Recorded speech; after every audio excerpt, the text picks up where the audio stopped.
নমস্কার ভক্তরা, আজ আমি আপনাদের একটি গোপন এবং অলৌকিক জিনিস সম্পর্কে বলতে যাচ্ছি, যা নীল ষষ্ঠীর দিনে অবশ্যই খাবেন।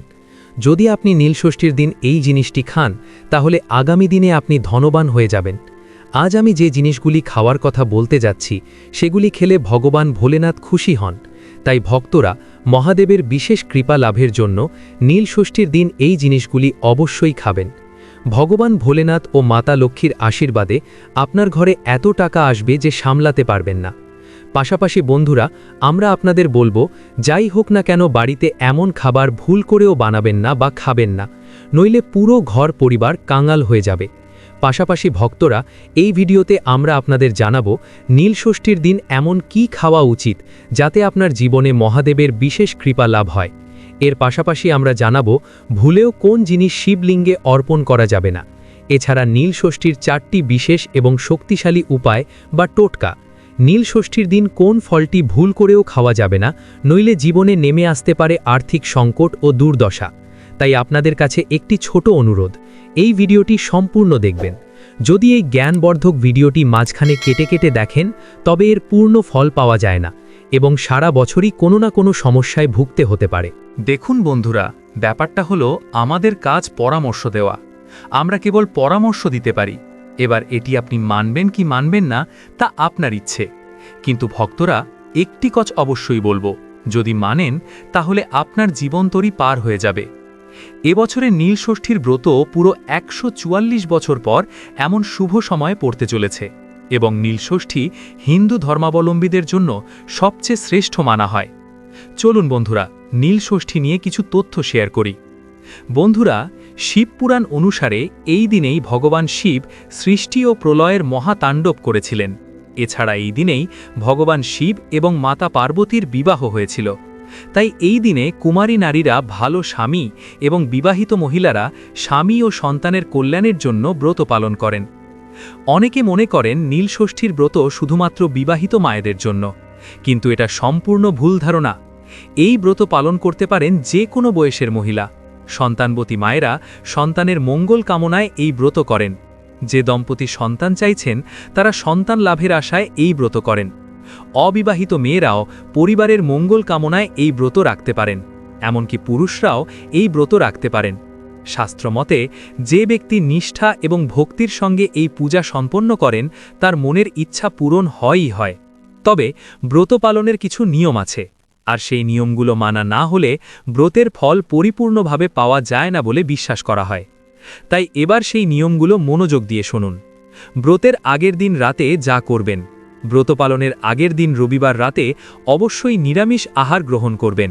এটি সমস্ত ব্রতের ক্ষেত্রেই একটি অপরিহার্য নিয়ম।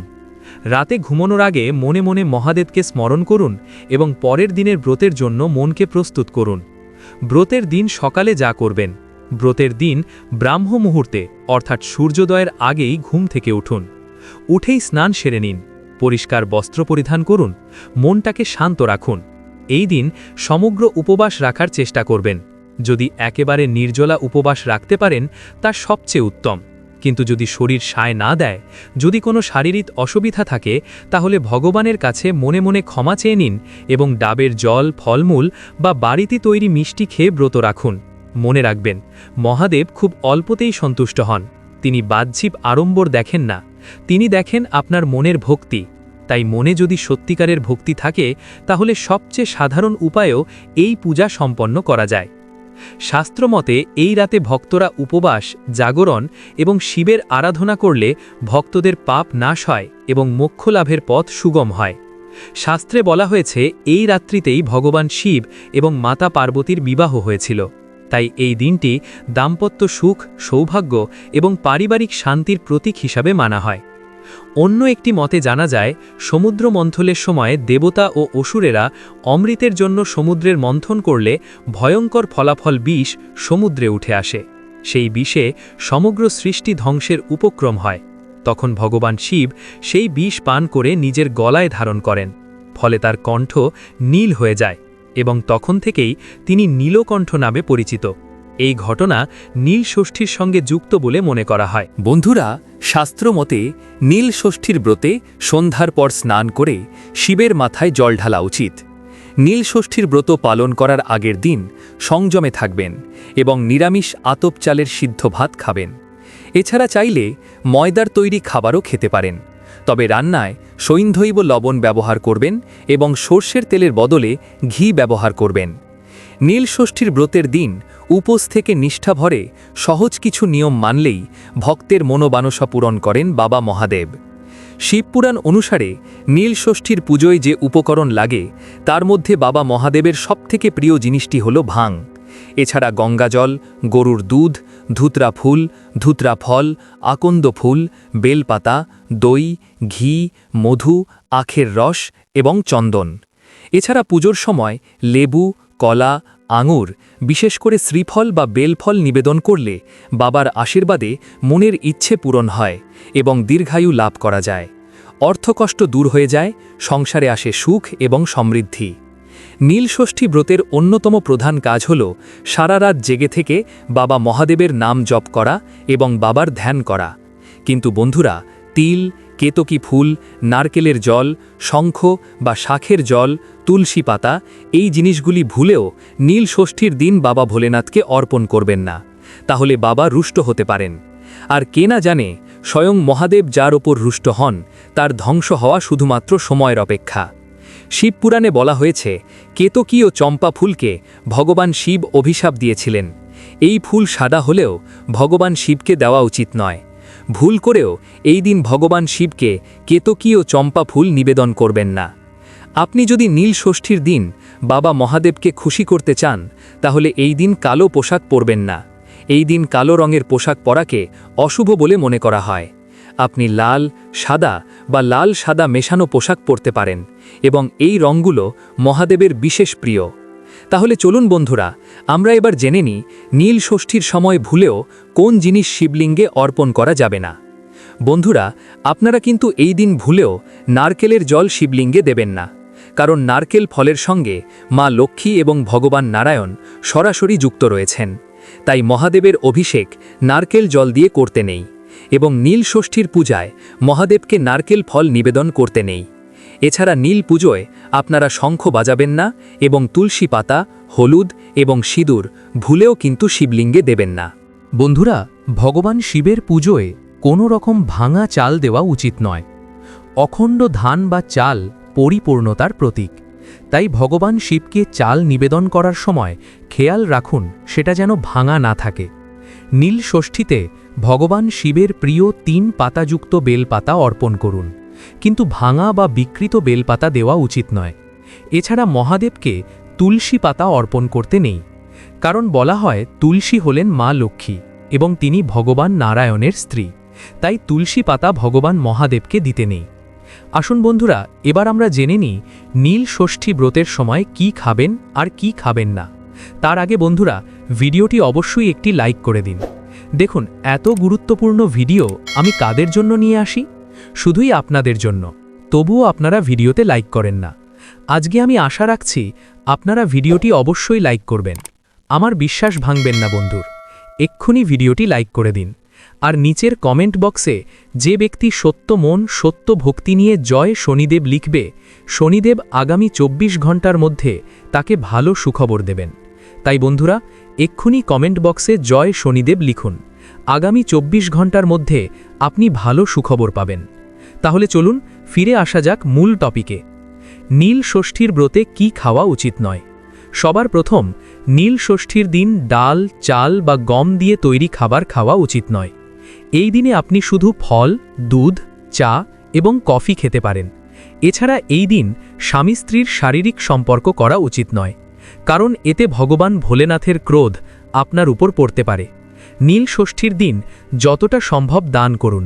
এটা শুধু আপনার পুণ্যই বাড়ায় না, বরং ভগবান ভোলেনাথের কৃপাও আপনার উপর বজায় থাকে। এই দিন শুধু সাত্ত্বিক ও হালকা খাবার খাওয়া উচিত।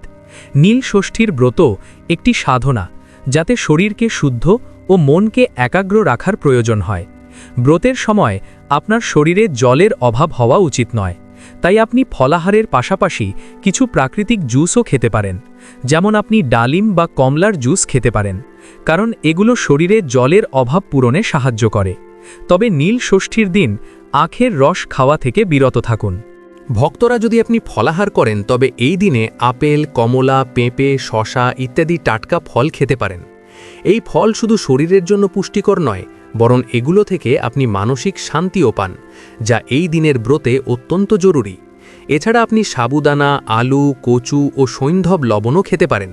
এটি নীল ষষ্ঠীর দিন শরীরকে হালকা ও শুদ্ধ রাখার চেষ্টা করে, যাতে আপনি পুরোপুরিভাবে পুজো ও ব্রততে মন দিতে পারেন। এই দিন ব্রত রাখার আসল উদ্দেশ্য শুধু ভৌত খাবার থেকে দূরে রাখা নয়, বরং মানসিক ও আধ্যাত্মিকভাবে ভগবান ভোলেনাথের প্রতি নিবেদিত হওয়া। বন্ধুরা, নীল ষষ্ঠীর দিন খেয়াল রাখবেন যে আপনি যাই খান না কেন তা শুদ্ধ এবং হালকা হওয়া উচিত। এমন কোনো খাবার খাবেন না যেটা আপনার ব্রতকে অসম্পূর্ণ করে দেয়। এই দিন ভগবান ভোলেনাথের পুজো করার সময় নিজের মনকে শান্ত ও একাগ্র রাখবেন, যাতে আপনি এই ব্রতর সম্পূর্ণ ফল পেতে পারেন। ভক্তরা, যদি আপনি নীল ষষ্ঠীর দিন বেলপাতা সেবন করেন তাহলে তাতেও অনেক উপকার পাওয়া যায়। বন্ধুরা, নীল ষষ্ঠীর দিন কোন ফল খেতে নেই সেটা জানার আগে আমরা খুব দ্রুত জেনে নেব নীল ষষ্ঠীর 4টি বিশেষ এবং শক্তিশালী উপায়, যে উপায়গুলি করলে আপনার সংসারে সুখ ও সমৃদ্ধি আসবে। প্রথম উপায়টি হল নীল ষষ্ঠীর দিন শিবলিঙ্গে 3টি পত্রযুক্ত 3টি বেলপাতা অর্পণ করুন। তার সাথে ধুতরা ও আকন্দ ফুল দিলে মহাদেব সন্তুষ্ট হন। এর ফলে সংসারে অর্থকষ্ট দূর হয়ে ধীরে ধীরে আয় বৃদ্ধি পায়। দ্বিতীয় উপায়টি হল নীল ষষ্ঠীর দিন কোনো গরিব মানুষ, সন্ন্যাসীদের কোনো মন্দিরে অন্ন, ফল বা বস্ত্র দান করলে শিবের কৃপায় সংসারে দারিদ্রতা দূর হয় এবং সমৃদ্ধি আসে। তৃতীয় উপায়টি হল এই দিন শিব ও পার্বতীর একসাথে পূজা করা হলে সংসারে সৌভাগ্য ও ধনসম্পদ বৃদ্ধি পায়, বিশেষ করে বিবাহিত জীবনে শান্তি থাকে এবং ঘরে অর্থ প্রবাহ স্থির থাকে। চতুর্থ উপায়টি হল নীল ষষ্ঠীর দিনে শুদ্ধভাবে একটি পঞ্চমুখী রুদ্রাক্ষ গলায় বা হাতে ধারণ করলে মানসিক স্থিরতা ও অর্থলাভের সুযোগ দুটোই বৃদ্ধি পায়। চলুন ভক্তরা, এবার জেনে নিই নীল ষষ্ঠীর দিন কোন ফলটি খেতে নেই। ভক্তরা, নীল ষষ্ঠীর দিন নারকেল অথবা নারকেলের জল ভুল করেও খাবেন না এবং ভুলেও মহাদেবকে অর্পণ করবেন না। এতে মহাদেব রুষ্ট হতে পারেন। এর ফলে জীবনে আসতে পারে নানা সমস্যা, সংসারে নামতে পারে চরম বিপর্যয়। কারণ নারকেল ফলের সঙ্গে মা লক্ষ্মী এবং ভগবান নারায়ণ সরাসরি যুক্ত রয়েছেন। তাই মহাদেবের অভিষেক নারকেল জল দিয়ে করতে নেই এবং শিবরাত্রি পূজায় মহাদেবকে নারকেল ফল নিবেদন করতে নেই। ভক্তরা, এই নীল ষষ্ঠীর দিন একটু হলেও খান সজনে ফুলের তরকারি। এই সবজি তৈরিতে সৈন্ধব লবণ অবশ্যই ব্যবহার করতে হবে। সাধারণ কোনো লবণ ব্যবহার করবেন না। শাস্ত্রে বলা হয়েছে এই দিনে সজনে ফুলের তরকারি খেলে সাত্ত্বিক গুণের বৃদ্ধি পায়, পজিটিভ শক্তিকে আকর্ষণ করে। তবে সেই তরকারি যেন নিরামিষ হয়। এই সবজি খেলে বাবা ভোলেনাথ ও মা লক্ষ্মীর কৃপায় সারা বছর অর্থ আসবে এবং আপনি আর আপনার পরিবার সুস্থ থাকবেন। প্রিয় বন্ধুরা, ভিডিওটি দেখে যদি ভালো লাগে এবং উপকৃত হয়ে থাকেন তাহলে অবশ্যই একটি লাইক করবেন এবং আমাদের চ্যানেলটি সাবস্ক্রাইব করে পাশে থাকা বেল বাটনটি অন করে রাখবেন। এতে আমরা নতুন ভিডিও বানানোর জন্য অনুপ্রেরণা পাই। আমার সকল ভক্তদের ওপর ভগবানের কৃপা বর্ষিত হোক। ধন্যবাদ।